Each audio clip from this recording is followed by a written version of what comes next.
सिर्फ मौत के खौफ में थे। वो 330 फीट पे चल रहा था। जैसे पिलर टूटा तो ऊपर से पानी गिरना शुरू हो गया। अगर एक भी है तो बचाना तो पड़ेगा। 65 माइनर्स अभी भी लापता। I don't think they could be alive. नीचे अगर एक भी जिंदगी सांस ले रही है तो वो हमारे इंतजार में। साथ मौजूद हैं स्वर्गीय जेएस गिल के सुपुत्र। सर आपका बहुत बहुत स्वागत है, बहुत बहुत वेलकम है। तो अब आते हैं उस कोलियरी के किस्से के ऊपर कि वो किस्सा क्या था जिसके वजह से आज उस पर 5 साल क्या कह ले कि 8 साल 6 साल के रिसर्च के बाद एक मूवी बनने जा रही है। तो महावीर कोलियरी के बारे में सर बताएं, और जब ये घटना घटी तो वो घटना क्या थी जो आपने अपने पिताजी से सुना है, उस पर आप थोड़ा सा बताएं। ये 13 नवंबर 1999 की बात है। मेरे पिताजी अपने ऑफिस जा रहे थे। उनका ऑफिस महावीर से कोई लेना देना नहीं था। इनका एरिया वहाँ से 40-50 किलोमीटर आगे था। लेकिन अभी वहाँ पे इनको अपना घर नहीं मिला था, तो ये पुराने घर से ही रोज़ जाते थे, रोज़ आते थे। तो जब ये साइड रोड से जब मेन जीटी रोड पर आए तो देखा बहुत बड़ा ट्रैफिक जैम लगा हुआ है और बीच में माइंस रेस्क्यू वैन का हूटर चल रहा है। अच्छा। माइंस रेस्क्यू वैन का हूटर चलने का मतलब है कि किसी न किसी कॉलोनी में एक्सीडेंट हुआ है और ये इमरजेंसी है। तो आपके जो पिताजी थे वो कौन से डिपार्टमेंट में थे? कोल इंडिया में ही। नहीं, कोल इंडिया के कौन से डिपार्टमेंट, जैसे माइनिंग रेस्क्यू में ही थे या किसमें थे? He was an officer. He was an officer but he was rescue trend. मतलब क्योंकि जितने भी ऑफिसर्स होते हैं उनको साल में 1 बार 2 बार जाना पड़ता है। लेकिन इनका ये था कि ये 33 इयर्स की सर्विस में इन्होंने 33 इयर्स रेस्क्यू ट्रेनिंग की और he was best all India captain rescue and best zonal captain on many occasions. तो मतलब इनको एक रेस्क्यू का कुछ इनके मन में या ब्रेन में कह लें एक आइडिया था इनके पास कि कैसे होता है। और ये अपने ऑफिस जाते जाते जब वहाँ पे देखा कि फंसा हुआ है सब कुछ, तो इन्होंने वहाँ से उतर गए, इंस्पेक्टर से बात की, ट्रैफिक वालों से। साथ में उस टाइम मोस्टली ट्रक ड्राइवर जो है ना पंजाबी ज़्यादा होते थे, तो उनसे बात की पंजाबी में, भाई तू थोड़ा आगे कर ले, तू थोड़ा पीछे कर ले, तू थोड़ा लेफ्ट कर ले, तू थोड़ा राइट कर ले। तो वो करके उन्होंने वैन को अंदर जगह दे दी और अपने ड्राइवर को बोलते, मेरे मन में पता नहीं क्या आया कि ड्राइवर बोला चल तो इसके पीछे चल। वो अब पहुँच गए महावीर, ये भी पहुँच गए महावीर। अब इतने सीनियर ऑफिसर उस टाइम पे जनरल मैनेजर थे, तो बोलते मैंने एक तो नज़र दौड़ाई, दूसरा मैंने वहाँ के 2-3 ऑफिसर से बात की तो बात पूरी समझ में आ गई। अब बात क्या थी, जैसे कोल माइनिंग है, ये इसके सीम होते हैं। ठीक है। कोयले का एक सीम होगा, ऐसे नहीं कि ऊपर से लेकर नीचे तक कोयला ही कोयला है। एक मिट्टी आएगी, पत्थर आएगा, उसके नीचे एक कोयले की पूरी सीम आएगी। तो उसको क्या करते हैं, सीम की सीम को खाली कर देते, निकाल लेते हैं। ठीक है। तो ये महावीर कॉलोनी में उन्होंने क्या किया था कि ऊपर से जो फर्स्ट सीम थी 110 फुट पे, वो पूरा कोयला निकल चुका था। और अब जो नेक्स्ट चल रहा था यह अब वो 330 फीट पे चल रहा था। वहाँ भी कोयले की सीम थी, अब उसको निकाल रहे थे।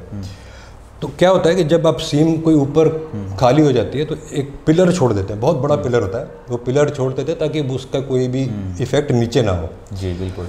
अब ये जो घटना 13 नवंबर 1999 की ऐसी हुई कि सुबह 4 बजे एक पूरी मतलब कि टीम 220 लोगों की, उनका फर्स्ट शिफ्ट था, मॉर्निंग शिफ्ट। वो लोग दोनों तरफ एक लिफ्ट होती है, वो दोनों लिफ्ट से नीचे गए।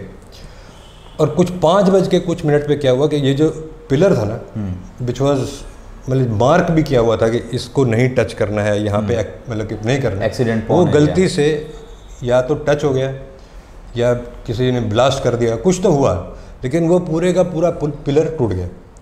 जैसे पिलर टूटा तो ऊपर से पानी गिरना शुरू हो गया। पहले थोड़ा थोड़ा उतनी देर में इनको समझ आ गया कि अब तो पानी आएगा। तो इनमें से कुछ लोग इधर इस लिफ्ट की तरफ भाग गए, कुछ लोग दूसरी तरफ लिफ्ट की भाग गए और कुछ लोग नहीं भाग सके। तो उतनी देर में पानी, करोड़ों लीटर पानी एकदम से नीचे आ गया, ये डाउन हो गए। बाकी जो 65 थे उन्होंने थोड़ा हाई ग्राउंड ढूंढ लिया और वहाँ जाके असेंबल हो गए। अब वो भी था कि हाई ग्राउंड चाहे जितना भी हो, पानी आस्ता पानी चढ़ रहा है तो वो चढ़ता रहेगा। अब जब हम पिताजी वहाँ पहुँचे तो अब फिर अब प्लानिंग हुई कि भाई कैसे, क्योंकि वहाँ पे for the first time in Indian history Mahavir colony एक ऐसी थी जिसमें अंडरग्राउंड इंटरकॉम लगाया गया था, पहली बार। और उससे पहले कभी इंटरकॉम नहीं होता था कॉलरीज में। हाँ, क्योंकि आप 1989 की जब बात बता रहे हैं तो उस समय तो हमारा कोलेरी बेल्ट भी उतना अपडेटेड नहीं होगा जितना अब हो चुका है। अब तो बहुत कुछ है, रेस्क्यू के बहुत साधन है, सब कुछ है। उस टाइम तो साधन नहीं था, कुछ नहीं था, एक इंटरकॉम था, वो भी लास्ट में एक आदमी ने उठा के जब जस्ट मतलब कि उसने इतना बोला हम हैं बोला और वो भी कट हो गया। अच्छा, तो अब हम हैं, हम एक भी हो सकता है, हम दो भी हो सकते हैं, हम 61 भी हो सकते हैं, मैं पूरे भी हो सकते हैं। तो अब प्लान ये बना कि भाई अगर एक भी है तो बचाना तो पड़ेगा। तो उसमें क्या है कि अब क्योंकि टीम्स बन गई कि कुछ करो, कैसे करना है। तो सबसे सिंपल तरीका सबको लगा कि ये दो इतने बड़े बड़े शाफ्ट हैं, इसमें 40 फुट पानी खड़ा है, बड़े बड़े पंप्स इसमें फिट कर दो, फुल कर दो, जितने पंप लग सकते हैं उनको ऑन कर दो और पानी इसमें से ड्रेन करा लो। पता चला कि जी दोनों शाफ्ट्स फुल हो गई और उसमें से पानी निकलना भी शुरू हो गया। साथ नीचे जाके साथ में एक छोटी रिवर थी, उसमें पानी जाना शुरू हो गया। 4 घंटे बाद चेक किया तो 4 फुट और बढ़ गया पानी, क्योंकि वो रिवर से वापस सीप होके वापस इधर आ रहा था पानी। तो वो प्लान नहीं चलेगा। हाँ, दूसरा प्लान था कि भाई अगर 110 फीट पे क्रैक आया है तो वहाँ से पानी नीचे गिरा है, तो वो जो क्रैक आया उसको ब्लॉक कर दें और फिर उसके थ्रू नीचे जाके जो नीचे होंगे जहाँ भी उनको ढूंढ के बचाएंगे। बिल्कुल। उन्होंने एक बहुत हैवी स्टील रबर का पटा होता है, उसको हैंग करके उसके सामने रखा। जैसे ही वो उसके सामने पहुंचा, वो पानी का इतना प्रेशर था, साथ में पत्थर, बड़े बड़े पत्थर भी थे, कि उसने वो जो स्टील पटा था वो स्टील पटे के चिथड़े उड़ा दिए उसने। सो वो भी प्लान फेल हो गया। तीसरा प्लान था कि अगर यहाँ पे है वो 330 तो हम ऊपर से दूसरी जगह से काफ़ी डिस्टेंस से एक कट मारना शुरू करेंगे ज़मीन में ऐसे इंक्लाइन और इन तक पहुँच जाएंगे। चलो उन्होंने सोचा कर लेंगे, पता चला कि जी 3 महीने का टाइम लगेगा इतनी इंक्लाइन कट करने में। 3 महीने तो उनको बचा पाना और वहाँ रख पाना इम्पॉसिबल था। उनके पास टाइम नहीं था। हाँ, मतलब कि वो जब बाहर निकले हैं तो ये बोलते थे कि हम मतलब कि हम तो सिर्फ मौत के खौफ में थे कि अब आई कि अब आई, अब आई कि अब आई। तो इसी बीच में मेरे फादर साहब ने एक प्लान दिया कि भाई ऐसा है कि आप लोग सब लोग कुछ कर रहे हो तो मैं भी एक ट्राई करता हूँ। बुक्स में पढ़ा है लेकिन आज तक हुआ नहीं। एक खाने वाला कैप्सूल होता है ना, वैसा एक बड़ा स्टील का कैप्सूल हम बनाएंगे 7 फीट का, 22 इंच का उसका डायमीटर रखेंगे और एक आदमी उसमें खड़ा होके नीचे जा सकता है और उसमें एक एक करके मजदूर वापस भी आ सकते हैं।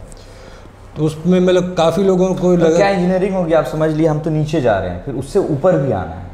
हाँ, उसमें वो क्या था उसमें, लाइक किसी को मोटर का काम था? नहीं, वो पहले उन्होंने लटकाया था अपना क्रेन के साथ, एक क्रेन के साथ लटकाया था, क्रेन उसको खींच रही थी।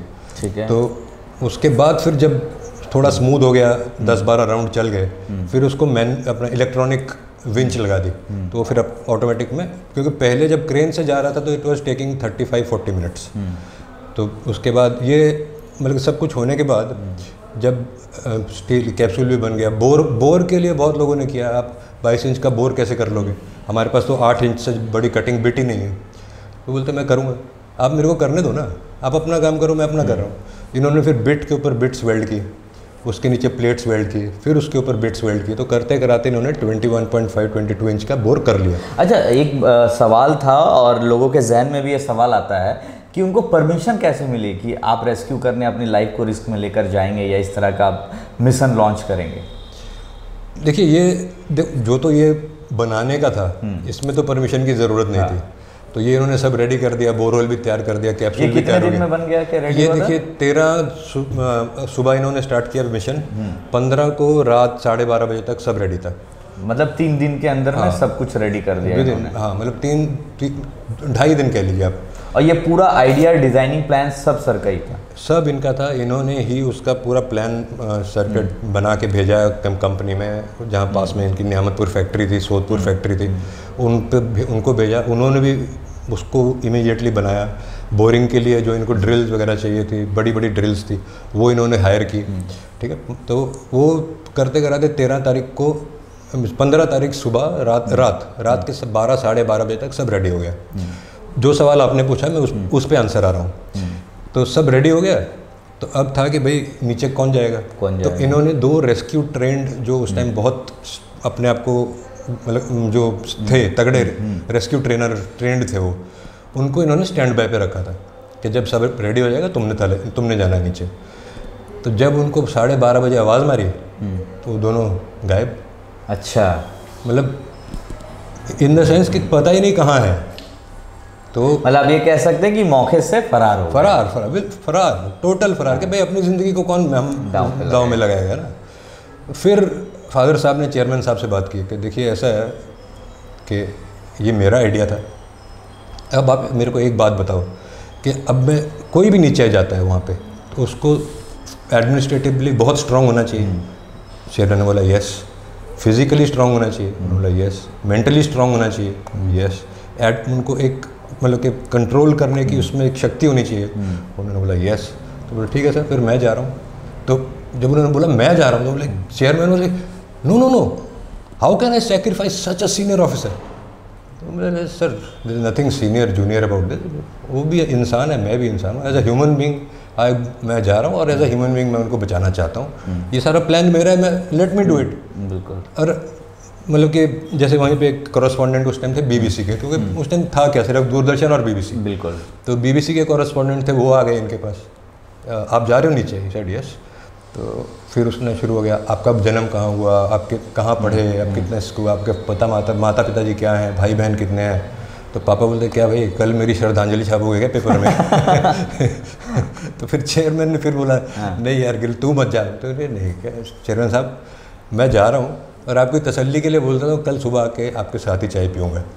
मतलब वो एक कॉन्फिडेंट कि यस मैं ये कर सकता हूँ। बट और पॉजिटिविटी उनमें ये चीज़ थी, कॉन्फिडेंस एंड पॉजिटिविटी बहुत थी। क्योंकि देखो उनको भी पता था कि बहुत डेंजर है। जैसे वो बीबीसी वाले ने पूछा कि sir what is the risk rate, उस टाइम पे ही सेड इट इज़ 1.5%। क्या है 1.5%? बोलते 65 आदमी ऑलरेडी नीचे हैं, ठीक है, मैं जाऊँगा 66 हो जाएंगे। अगर हम 66 के 66 वापस आ गए तो 100% गेन, 65 के साथ एक और मर जाए तो 1.5% लॉस। तो है तो 1.5% ही ना। तो मतलब बोलता है you can say this at this time of the night. यार और कोई ऑप्शन भी कहाँ है? इसे यहाँ पे लाख बंदा खड़ा है, पूछ लो अगर कोई जाने को तैयार है, मैं तो बिल्कुल रेडी हूँ। एक आदमी ने भी इसको वॉलंटियर नहीं किया एंड ही वॉलंटियर्ड। उनकी कोई ड्यूटी नहीं थी, उनका कोई जाने का मतलब नहीं बनता था, उस एरिया में जाने का मतलब नहीं बनता था, लेकिन एक इंसानियत के तौर पे जस्ट कि मैं किसी की हेल्प कर सकूं वो वहाँ पहुँच गए। और ये उस दिन फिर रात को 2:30 बजे ये कैप्सूल में नीचे गए और वो कैप्सूल जब थोड़ा नीचे गया तो वो लगा घूमने, क्योंकि ऊपर स्टील की रोप थी, वो पूरे स्पीड पे घूमता था, फिर रुक जाता था, फिर उल्टे स्पीड पे घूमता था, उल्टी तरफ घूमता था। तो एक बार तो बोलते मेरी पीठ की हड्डी हो गई ठंडी कि भाई ये क्या हो गया। लेकिन फिर जो एक उनके मेंटल स्ट्रेंथ इतनी थी उनकी कि वो मतलब कॉन्सेंट्रेट, अपने आप को बोला ना कॉन्सेंट्रेट। तो बस उसके बाद चले गए, ना के नीचे टच किया जैसे ही कैप्सूल उनको मतलब पता चल गया, टच किया, उन्होंने दरवाज़ा खोला, फटाफट जो पहला आदमी सामने दिखा उसको पकड़ा, फिट किया कैप्सूल में। अच्छा, जब ये लोग 3 दिन तक नीचे में थे जो भी, तो उन तक खाना, उन तक पहुंचने, उनको कैसे हौसला अफजाई किया जा रहा था? ये बहुत इंटरेस्टिंग है कि वहाँ पे एक सर्वेयर थे वो और मेरे फादर, क्योंकि इनकी भी सर्वे सब्जेक्ट बहुत स्ट्रॉन्ग था, तो ये दोनों ने मिल के बनाया कि भाई ये यहाँ पे हमारी माइंस हैं, यहाँ पे ऐसे है, यहाँ पे इंक्लाइन है, यहाँ पे डिक्लाइन है, वो यहाँ पे पंचर हुई है, तो वो कहाँ पे हो सकते हैं, अप्रॉक्सीमेट आइडिया उन्होंने उस पर एक मार्किंग्स की कि यहाँ हो सकते हैं, यहाँ हो सकते हैं। तो जहाँ पहला पॉइंट उनको मिला कि यहाँ पे चलो 2 इंच का बोर करते हैं, वो 2 इंच का जब बोर किया ना, वो जहाँ कनेक्ट हुआ उसमें इन्होंने फिर एक टॉर्च रस्सी से लटकाई, वो टॉर्च किसी ने पकड़ ली, तो पता चल गया कि वहाँ पे है। फिर उसके बाद 1-2 चीज़ें लिख के भेजी, उसका जवाब आया, फिर उनको उसमें से पानी और खाना, बिस्किट, ये वो जाने लग गया। उतनी देर में ये कैप्सूल का काम चल रहा था। अच्छा, 65 लोग जो थे, ये 65 लोग एक ही जगह पे खड़े थे या अलग अलग जगहों पे थे? नहीं, अल्टीमेटली क्योंकि ये भागे एक तरफ ना, तो वो राइज की तरफ भागे, तो सब वहीं एक ही जगह पे खड़े थे, क्योंकि जाने की जगह नहीं थी ना, कहीं और कहीं इधर जाते तो पानी में डूब जाते, पीछे जगह ही नहीं है जाने की। मतलब इधर कुआं उधर खाए। हाँ, एक तरफ कुआं और दूसरी तरफ खाई। तो फिर इन्होंने सब जब लोकेट कर लिया, बोर हो गया रेडी, कैप्सूल हो गया रेडी, 2:30 बजे पहुंच गए नीचे, एक पहले बंदे को बाहर भेजा।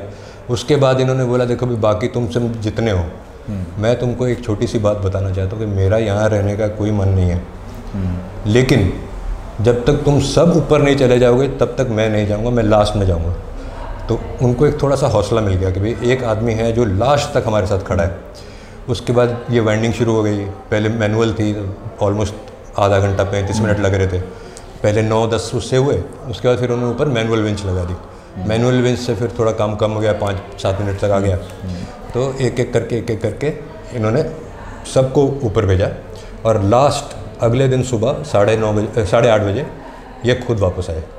और जब ये बाहर निकले तो बताते हैं कि मेरे को इतनी फूल माला पहना दी कि पगड़ी के यहाँ तक मेरी फूल माला आ गई, दिखना मुझे बंद हो गया। और उन्होंने कंधों पे उठा के मुझे मेरी कार में बिठा दिया। मतलब आप समझ सकते हैं कि 65 लोग ज़मीन के नीचे फंसे हुए हैं और उन 65 लोगों को ये पता है कि उनके सामने मौत आने वाली है। कब आएगी उन्हें बस ये नहीं पता, लेकिन ये मौत उन्हें छू कर निकल गई, क्योंकि वहाँ पर कैप्सूल लेकर पहुँच चुके थे स्वर्गीय जसवंत गिल। तो उनकी कहानी, उनके बेटे की जुबानी हम सब सुन रहे हैं।